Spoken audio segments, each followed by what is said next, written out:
Okay, welcome to Conversations with CAGT, our last session of 2024.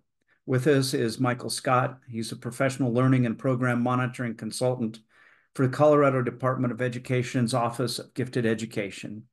And he's had the privilege of visiting districts all over Colorado as part of the state's diagnostic monitoring process, which has allowed him to see a wide variety of district level practices designed to meet the needs of gifted and talented learners.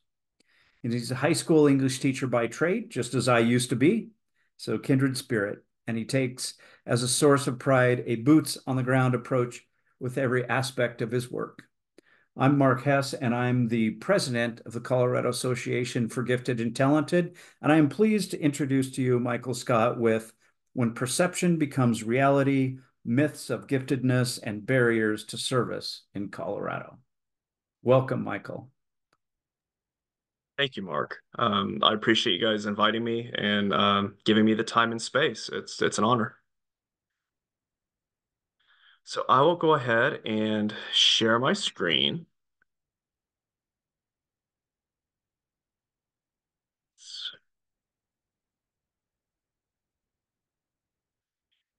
Oh,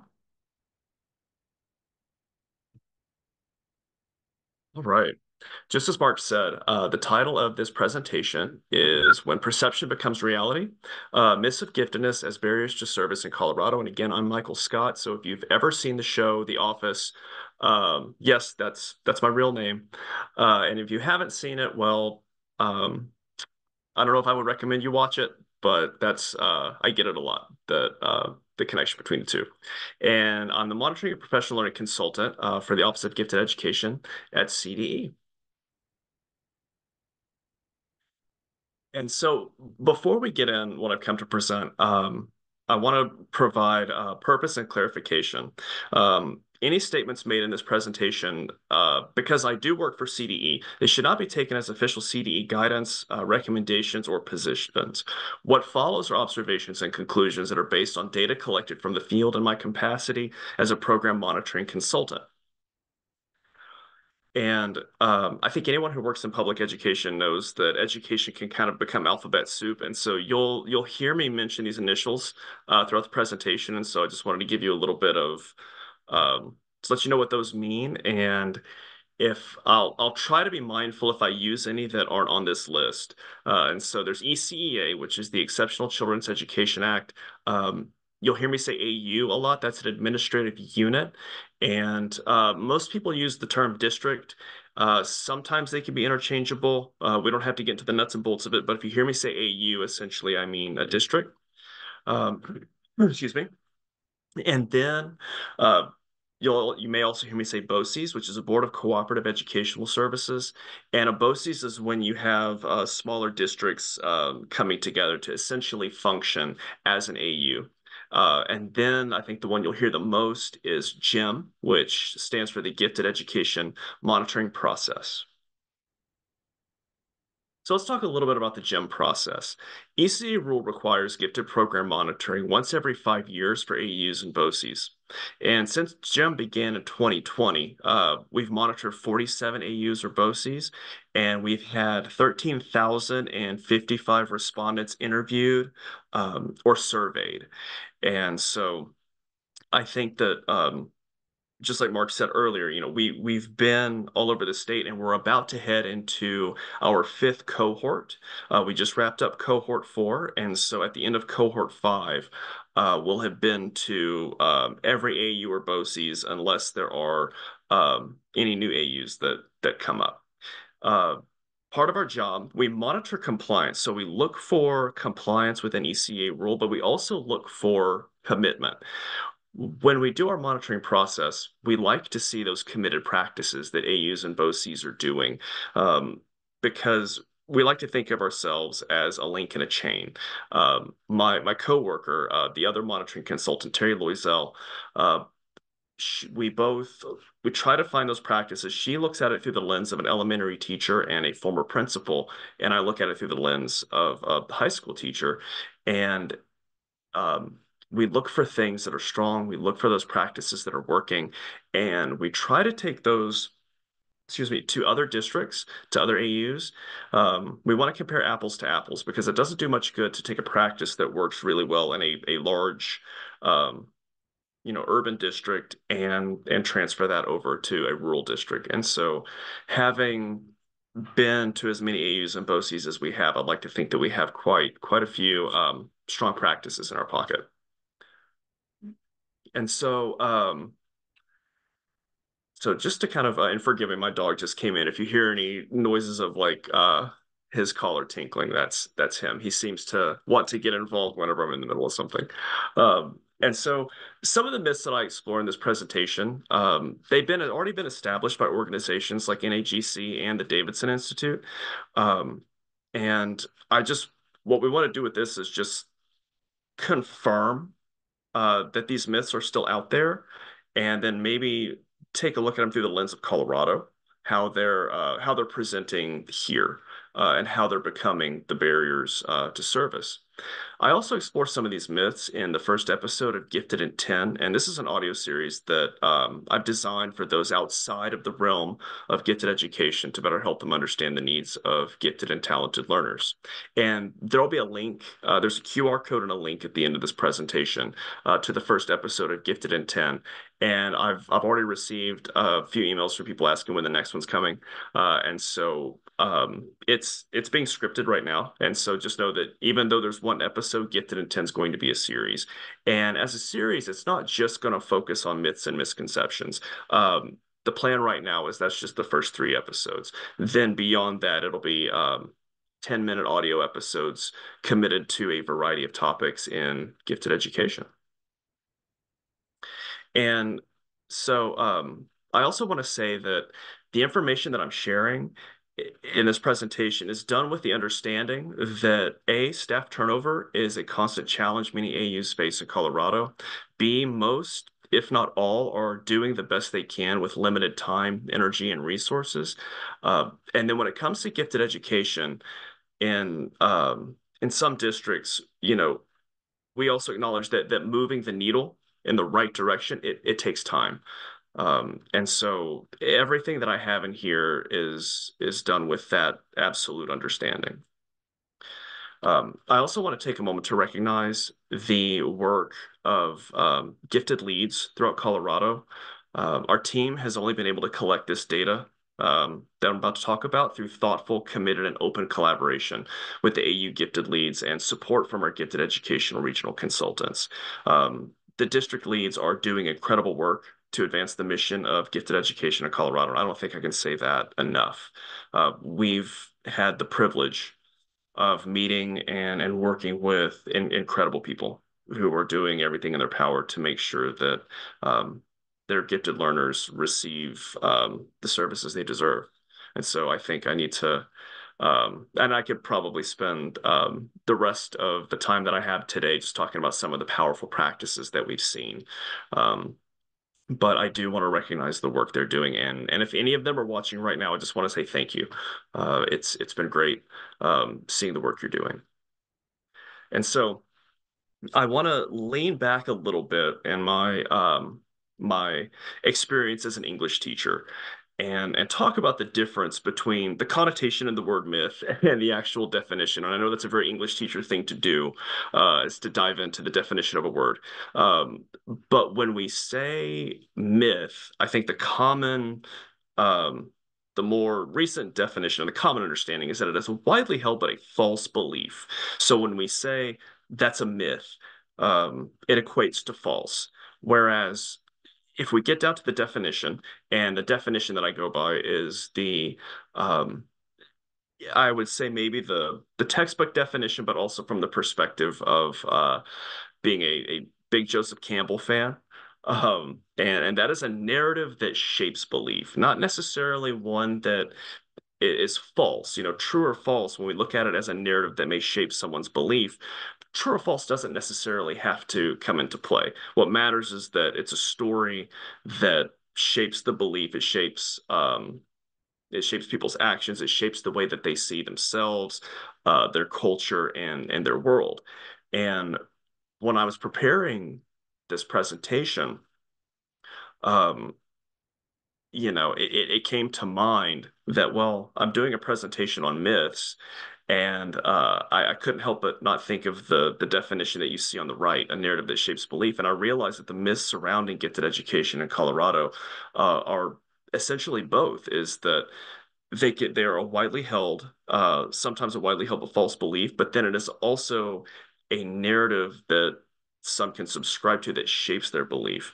And I'm sure everyone knows it, but it bears mentioning that belief drives action and it shapes our perception.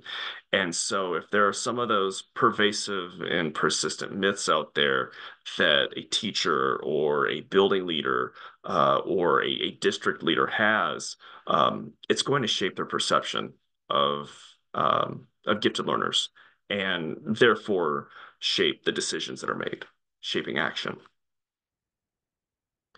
And so let's go ahead and jump into the myths. And keeping with the mythological theme, I will say that this one is the Hydra of gifted myths. And that myth is that they'll be okay. And I call it a Hydra because this one finds a way to, again, a Hydra, for those that don't know, in Greek mythology was a multi-headed monster. And this myth can take on multiple heads. It can find its way um, into classroom services, academic services, SEL, district policy, um, you name it. And as you'll see with some of the other myths that I go into in a minute, the and some of them, the remnants of, well, they'll be okay, can be found. And so saying that they'll be okay, that they'll figure it out, it ignores unique academic, excuse me, it ignores unique academic and affective needs of gifted students. And this stems from the myth that the gifted learner is a high achiever who, no matter what, they'll find challenge and make meaning on their own. And one of the first things that comes to mind when I talk about this is during one of our monitoring visits, we had a student, high school student, who mentioned that having robust opportunities were great in high school. However, and the student said, and I quote, I need guardrails.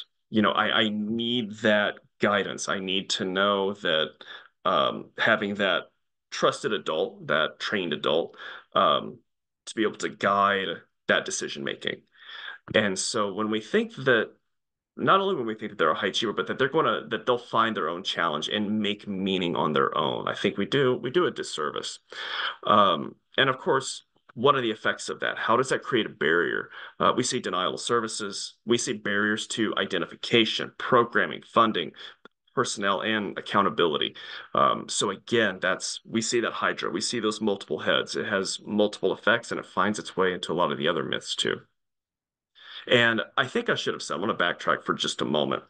Um, Many of these myths, if you're watching this right now, if you're watching this live and you're a member of the gifted education community, these are going to be things that you've seen. These are going to be things you've experienced. And so I encourage you to take this to people who may not, um, as I like to say, know the lingo. Maybe you have that new teacher, or maybe you have a building leader, someone who um, may not fully understand, but they also don't quite have the time to go through a full college level course or read an entire book on it. That's my same philosophy with the Gift and Intent audio series. I want this to go to people outside of the realm of gifted. And so I probably should have said that earlier, but it's, now's better than never. Okay.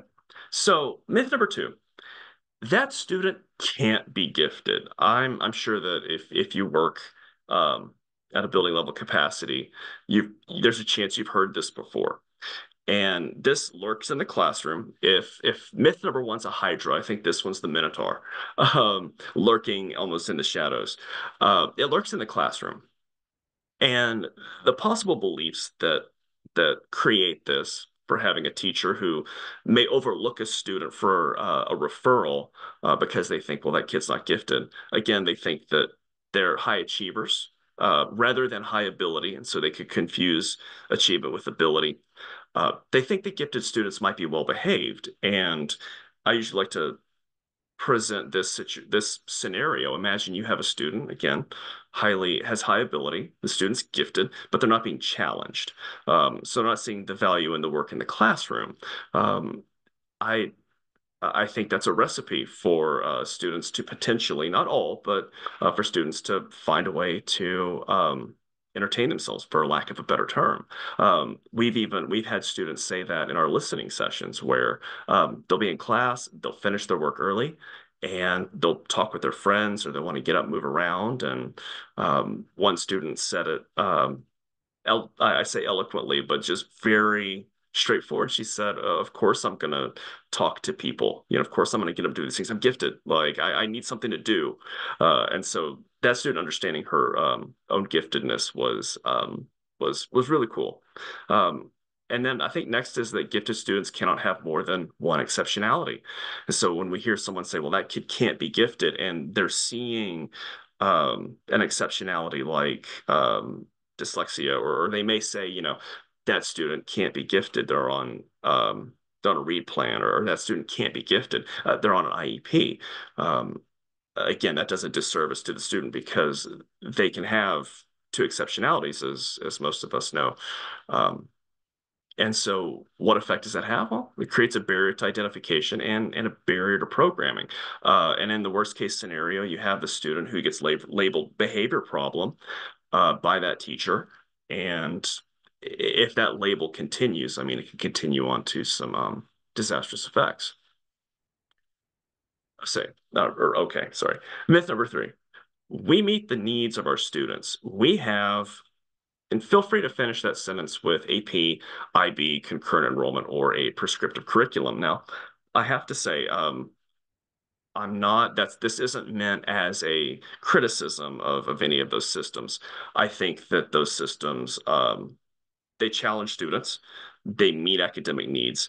Um, but in some cases, you're still going to have students who, within AP, IB, or concurrent enrollment, who still get bored. Where, as it says here at the high school level, sometimes, they see rigor. The teacher, the building leader may see rigor. Gifted students can see tedium, with a lack of choice and voice in their work. And as a former AP Lit and Lang teacher, um, there's still room to within AP, and I can't speak to IB. I don't have any personal experience in that, but there's still plenty of room in AP to differentiate. There's still plenty of room to raise the ceiling. Um, and I think the question to ask is, okay, well, let's say that you have that student in the AP class and you give them that timed writing, or you give them that pre-assessment, and they knock it out of the park. What then? You know, do you sit back and say, well, you're already scoring sixes on the AP essay rubric, and so I'm gonna worry about shoring up these kids, and then since you've already got it, you're good.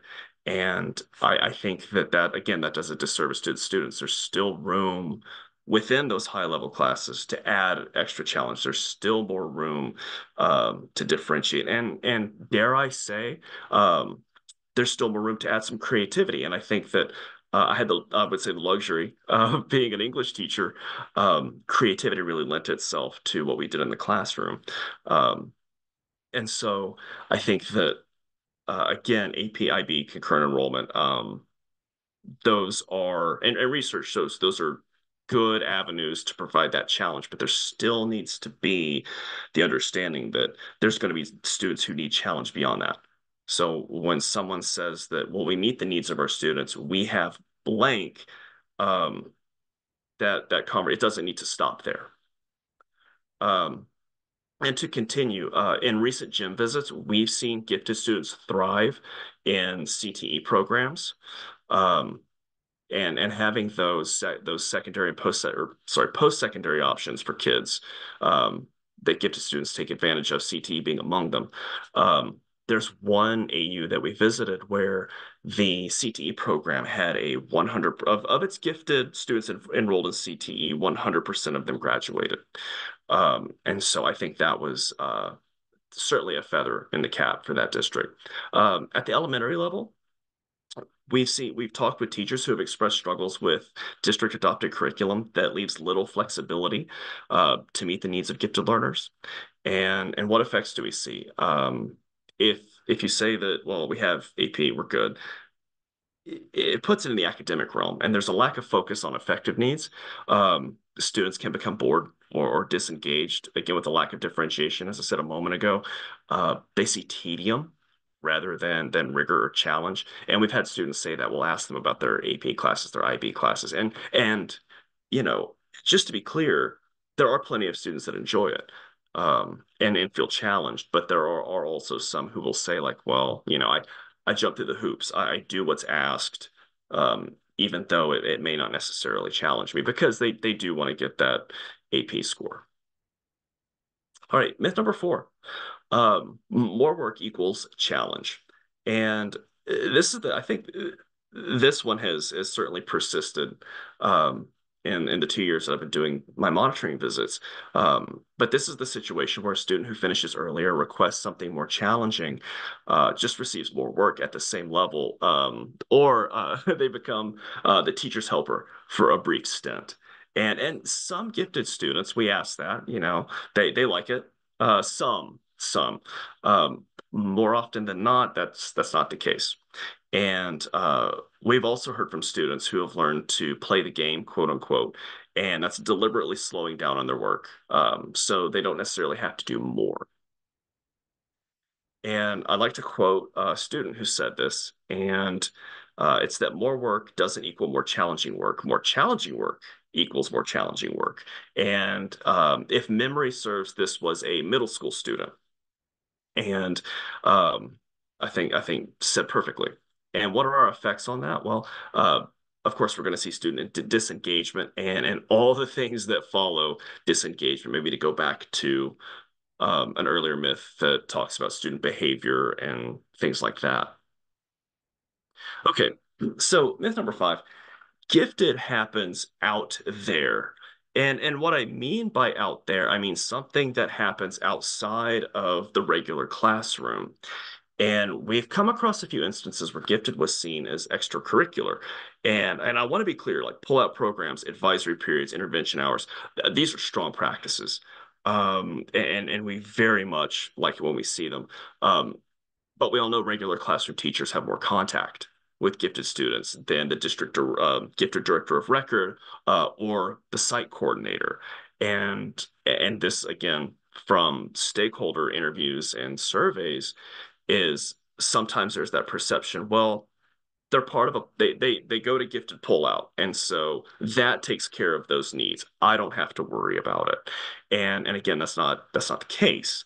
Um, and because, well, and as you'll see in a little bit, as we all know, gifted students are gifted all the time, but not gifted in everything, gifted all the time. And that regular classroom teacher is going to be that regular point of contact.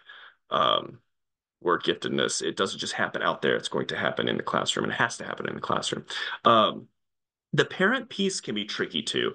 And I want to talk about this. We haven't seen this a lot.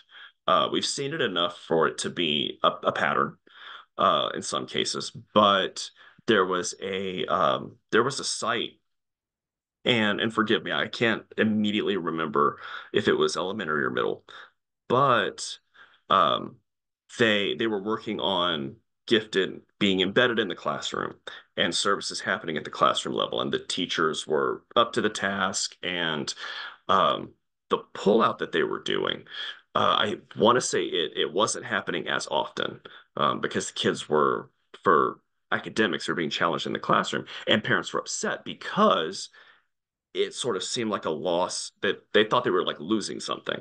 And from what the site lead and the coordinator were saying, that it took some time to convince the parents that actually they're getting more because the service is happening in the classroom every day on a regular basis. And then understanding how to differentiate for gifted learners improves practice overall. And I like to say, and this is just from my time as a teacher, but also as a monitoring consultant, who's doing the work in the classroom? Is it the teacher or is it the student? And just to provide context for this, we were on a gym visit where we went to a fifth grade class, and it was during, I think it was just during a math pullout. I can't remember if it was like specifically gifted, or if it was just for a math period, but we walked in, and the students were working on these amazing projects. One group of kids were building what looked like a cat from the video game Minecraft. Some other students were building an Empire State Building, and I talked to the teacher. I said, "Well, what are they doing?" And he said, "Well, here." He handed me one sheet of paper, and on the sheet of paper there were the instructions, there were the standards, um, there was a space for the students to brainstorm and essentially write what their project was going to be, and it had to address the standards. They had to write how it was going to demonstrate learning, and I want to say there were sort of like checkpoints that this teacher had to sign off on, and he said, "This is what I give them. We spend time," and it was the unit was on, or the lesson was on ratios. We spent time working on ratios.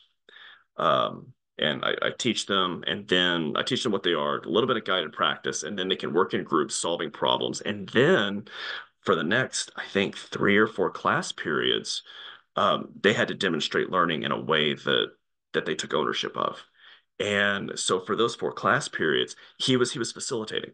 There wasn't this workload put back on him. He was going through answering questions, checking in, excuse me, but it was that case of shifting the workload. And again, I mean, I know it sounds simple, um, but I thought it was profound in its simplicity. It was one sheet of paper, and there were standards. There was student voice and choice in how they showed their learning, and the kids were excited. They could work alone, they could work in groups, but we saw some incredible work.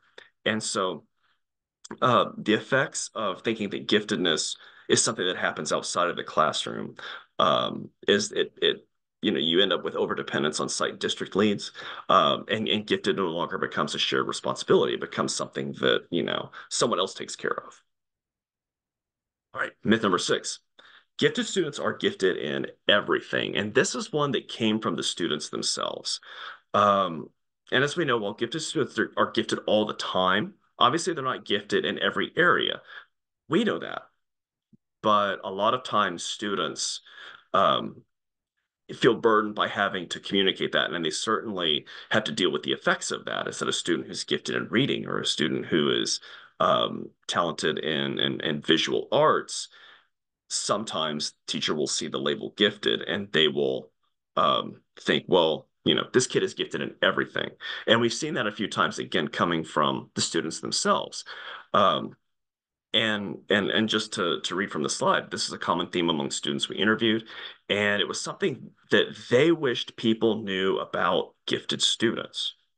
And what's the effect? Well, it becomes a problem for student effective needs. That if there's that pressure placed on them, that, oh, well, you're gifted in everything, um, we can see some negative outcomes when it comes to student social emotional learning. And so, again, I do want to be mindful of time. If you take a picture of this QR code, or if you follow that tiny URL, I'll leave it on here for just a second. This will take you to a folder where I have the first episode of Gifted in 10. And more episodes are to come. And at the Office of Gifted, we're currently revamping our website.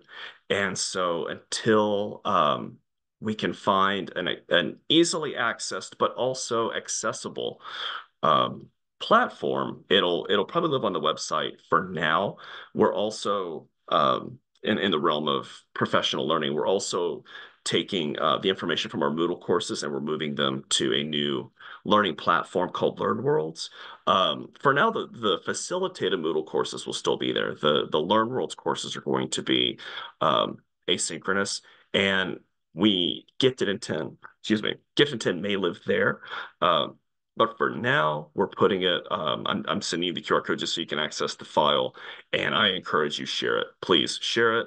Um, there's also a transcript in there in the form of a Google Doc, and this goes over the first two myths of this presentation. The third myth in this episode is all kids are gifted. And so I wanted to take a different direction with this presentation. So please give it a listen and look forward to more in the future as we get those out to the field. And again, I think these are resources that a lot of people may already be familiar with, and that's NAGC's Myths of Gifted Students, and of course Davidson Gifted Institute disproving myths about gifted students. And thank you for those watching and listening. And thank you to those who are going to watch this on recording. And again, just I ask that you share this information with anyone who you may know who's still subscribing to some of these myths, because I can tell you they still persist and they're still out there, and they do create barriers as our beliefs they shape our actions. And again, as the title says, perception, the perception of teachers and building leaders can become reality for these students. Yeah, I'm looking forward to more installments of this too, Michael. And it's interesting, and I've been in this for a long time, the way the myths keep cycling back around. And I think I've been dealing specifically with giftedness for more than 20 years, and they're not going away. They just cycle through a new generation, I think, as people get into education, or as people are exposed to some of the ideas of giftedness, and it includes parents of gifted children and the gifted kids themselves, as well as some teachers who work specifically with gifted kids. So, it's no judgment in any of these things. I think probably as a beginning teacher, I probably carried most of these myths with me. 100%. That's that's certainly something I will openly own, is that I think almost every one of those myths when I first started teaching, um, I subscribed to. And I think the best way often to dispel those myths is to work with gifted students and get to know them. When we do monitoring visits, we usually um, will encourage, if when we're doing our exit summary, if we're meeting with if district leadership's at the table, that's what we say. Just go hang out with these kids for a little while, get to know some of them. You will see. I mean, that takes care of those. Well, I mean, I say hypothetically, it takes care of Yes. those myths. But that's what did it for me, is that you work with these students. And for me, first it was having gifted students in my creative writing class, and then it was having a dedicated gifted English class.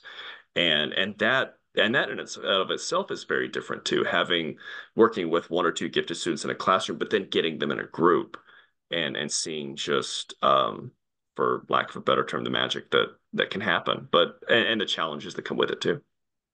And we've got a great question from the chat here that I was thinking of too, but you have a broader perspective working for CDE.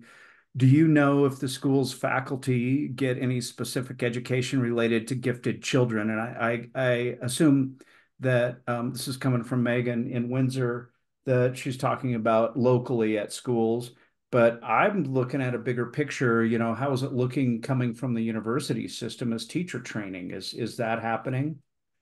So a lot of times and again, we see a wide spectrum.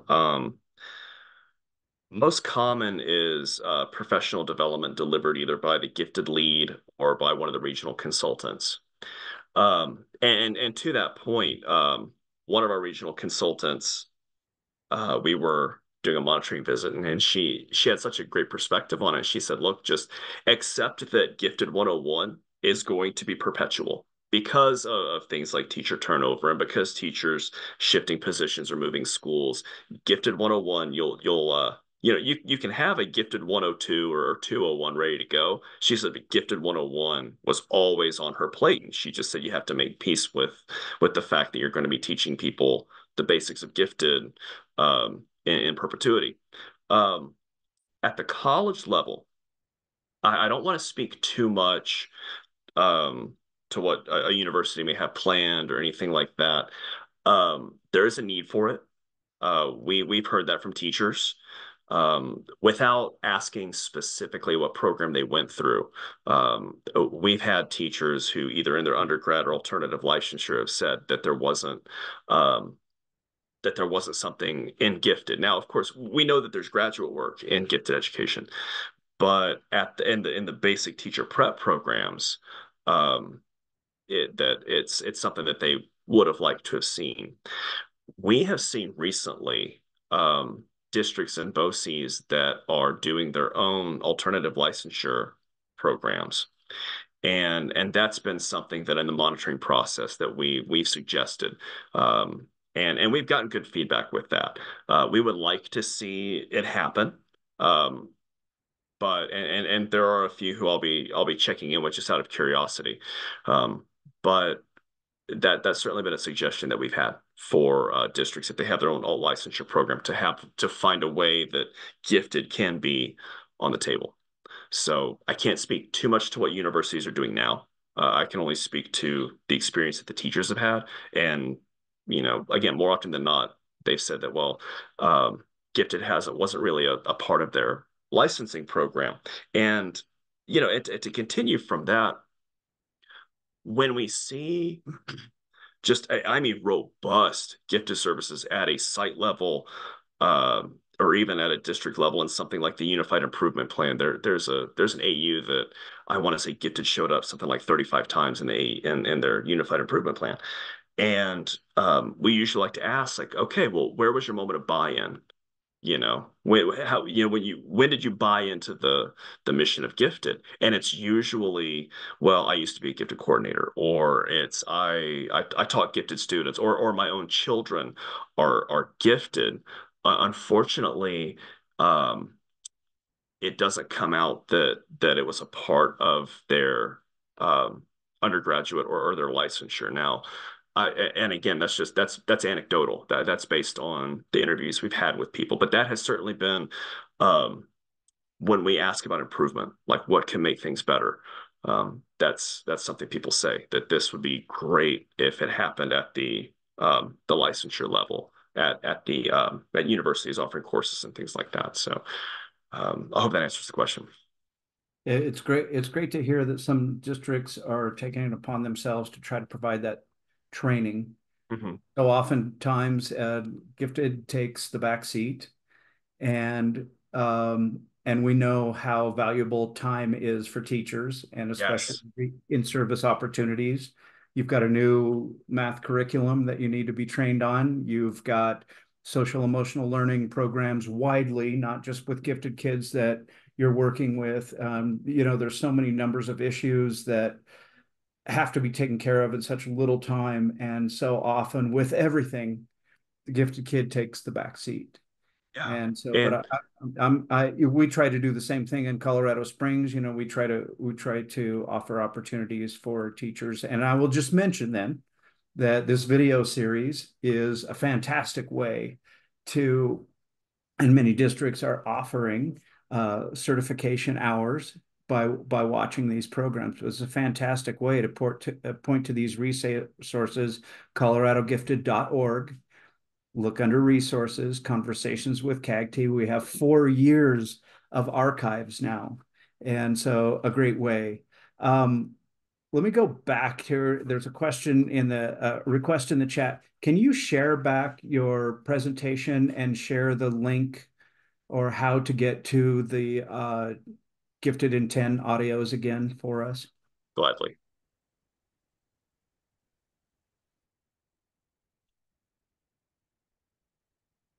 Forgive me for just a second. It signed me out of my Google account.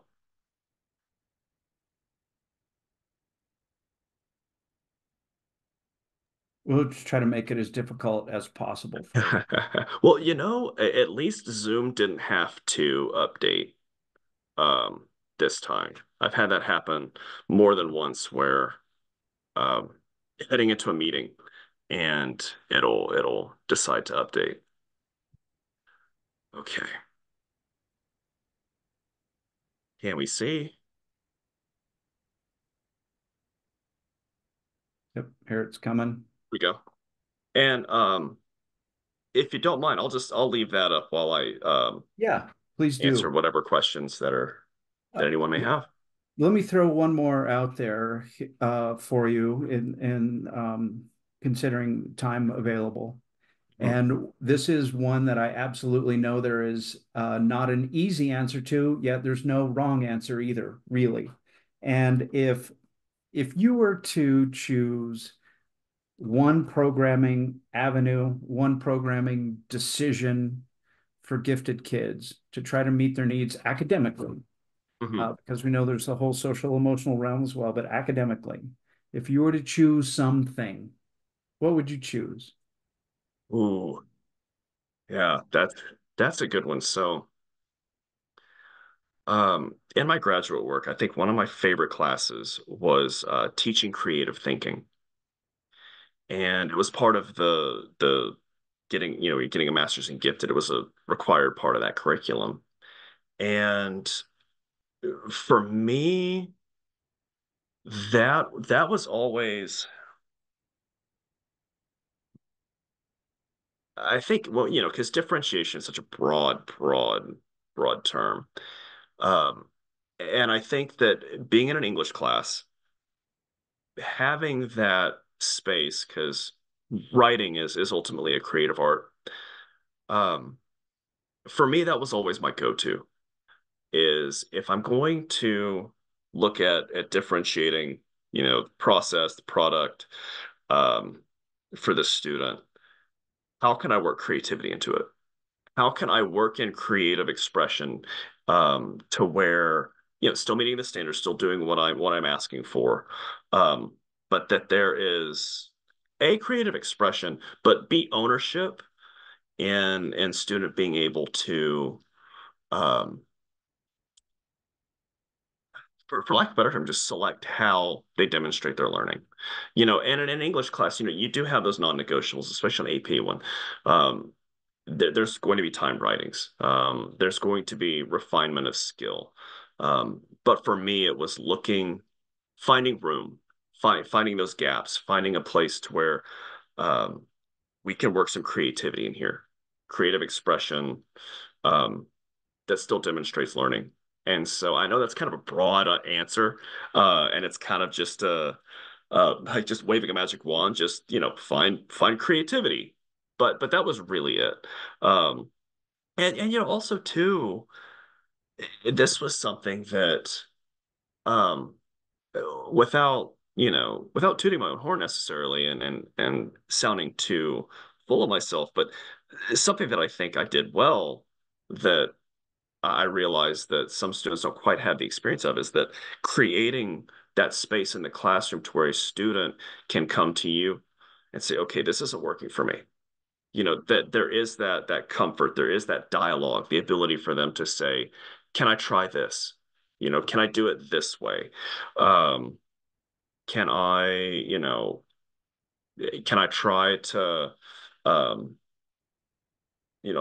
first example I think of is maybe, my seniors preparing college essays and their resumes and their folder of that demonstrates their work, or I'm sorry, their portfolios, and having a student who's just like, I really have no interest in college, you know, then okay, well, how can we find meaning? How can we do something with this that you still find meaning and you find worth your time?